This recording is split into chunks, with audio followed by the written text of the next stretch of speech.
آج بات کریں گے کہ انٹرم گورنمنٹ نے کس طرح جو ہے افغانیوں پر بین لگایا۔ اس متعلق ہم نے سوشل میڈیا پر دیکھا کہ کافی بات چیت ہوئی۔ 31 اکتوبر جو ہے وہ لاسٹ ڈیٹ تھی، مگر اس کے بعد جو ہے کافی این جی اوز اور کافی جو ہیومن رائٹس ایسوسیشنز ہیں ان کی طرف سے بات کی گئی کہ اس کو ڈیٹ کو ایکسٹینڈ کیا جائے، مگر حکومت کی جانب سے اس کے متعلق کوئی بھی بیان سامنے نہیں آیا۔ اس سب کے بعد ہم نے یہ بھی دیکھا کہ کافی زیادہ لوگ جو تھے ان کو نکالا گیا، اور معاملہ یہی تھا کہ باضابطہ طریقے سے لوگوں کو نکالا جائے تاکہ وہ اپنے گھروں میں واپس جائے۔ اب ان میں سے کافی سارے جو افغانی تھے ان کے ریلیٹڈ بھی ایک کنفیوژن تھی، اور وہ کنفیوژن یہ تھی کہ لوگ سمجھ رہے تھے کہ شاید صرف یہ معاملہ افغانیوں کے لیے، لیکن ایسا قطعاً نہیں تھا۔ یہ معاملہ ان تمام تر لوگوں کے لیے تھا جو ملک میں پاکستان میں اس وقت مقیم ہیں مگر اللیگل طریقے سے رہ رہے ہیں۔ لیکن جب ان لوگوں کو نکالنے کی بات آئی تو اسپیشل کچھ جو تھے ڈپارٹمنٹس ان کو بیچ میں لایا گیا، جس میں اینٹی ٹیررزم ہے،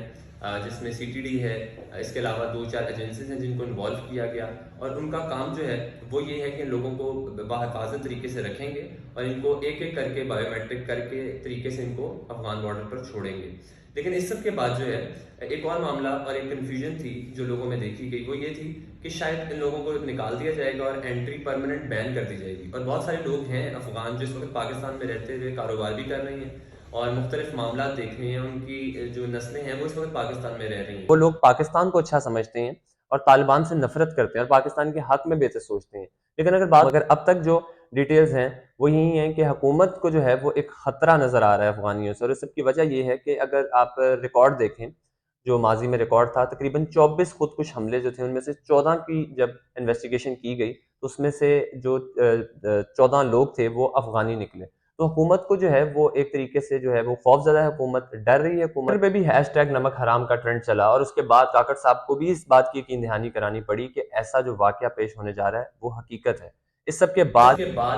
40 لاکھ میں سے 17 لاکھ افغانی وہ تھے جو رجسٹرڈ نہیں تھے، مگر اب جو خوف ہے وہ 40 لاکھ کے 40 لاکھ لوگوں کو ہے جن کا یہاں پہ کاروبار ہے، روزگار ہے، جو کما رہے ہیں، جن کے خاندان اس وقت پاکستان میں رہ رہے ہیں۔ اب ان کو اپنا مستقبل بالکل جو ہے وہ دھندلا نظر آ رہا ہے، ان کو نہیں پتا کہ جب وہ واپس افغانستان جائیں گے تو وہاں جا کر وہ کیا کریں گے، مگر جس وقت پاکستان میں رہ رہے تھے تو ان کی جو روٹین تھی اور جو پاکستان کے ساتھ محبت تھی اور وہ پاکستان کے جو ایونٹس تھے اور پاکستان کو جس طریقے سے اپنی آئیڈینٹی شو کرواتے تھے ایز اے پاکستانی، وہ اب اس وقت خوف زدہ ہے۔ مگر حکومت اب ہمارے سامنے ہی ہے، جو حکومت اپنا موقف دے گی اس کا بھی انتظار رہے گا، مگر اب دیکھنا ضروری یہ ہے کہ افغانیوں کا مستقبل پاکستان سے نکلنے کے بعد کیا ہوگا، کیا وہ بحفاظت طریقے سے اپنے ملک واپس جا سکیں گے؟ اگر بحفاظت طریقے سے چلے بھی جاتے ہیں تو اپنے ملک میں جا کر وہ کریں گے کیا؟ اگر ہم شہزادی رائے کی سٹیٹمنٹ کو دیکھیں جنہوں نے یہ کہا ہے کہ یہاں سے پاکستان سے جو لوگ افغانی ٹرانسجینڈر جو جب واپس جائیں گے ان کے لیے بہت زیادہ جو خطرات ہیں وہ لاحق ہیں۔ اس سب کے بعد اس میں ایک بہت زیادہ ایموشنل کچھ سچویشنز بھی ہم نے دیکھی۔ ایک ویڈیو جو وائرل ہوئی اور ایک افغانی بچہ جو اپنے اسکول کے دوستوں کو مل رہا تھا، وہ سوشل میڈیا پر جو ہے بہت شیئر کی گئی، بہت وائرل ہوئی۔ تو اب افغانیوں کے لیے جو ہے وہ بہت پرابلم ہے، اور خاص طور پہ سرفراز بگٹی صاحب جو ہیں وہ اسی ریموٹ ایریا سے جو ہیں تعلق رکھتے ہیں، جس ریموٹ ایریا میں وہ لوگوں کو مجبور کر رہے ہیں اور فورس کر رہے ہیں کہ وہ ملک چھوڑ کر اپنے ملک واپس جائیں۔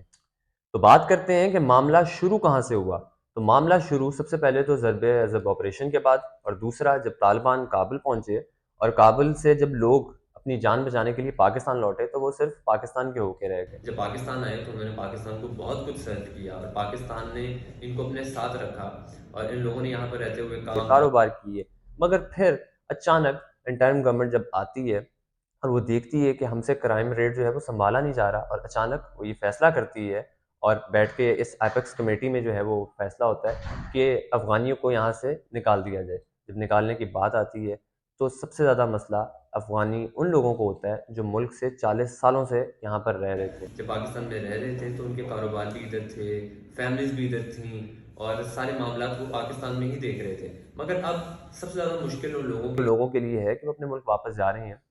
مگر واپس جا کے کیا کرتے ہیں، وہ کریں گے کیا؟ اگر آج افغانیوں کے ساتھ یہ سلوک ہو رہا ہے تو کیا کل پنجابی، سندھی، بلوچی ان سب کے ساتھ بھی یہی معاملہ پیش آئے گا؟ کیا ان کو بھی اسی طرح ملک سے واپس نکال دیا جائے گا؟ فوکس انٹرم گورنمنٹ یا کسی بھی گورنمنٹ کا کرائم ریٹ کو کنٹرول کرنے پر ہونا چاہیے، لوگوں کو ملک سے نکالنے پر نہیں۔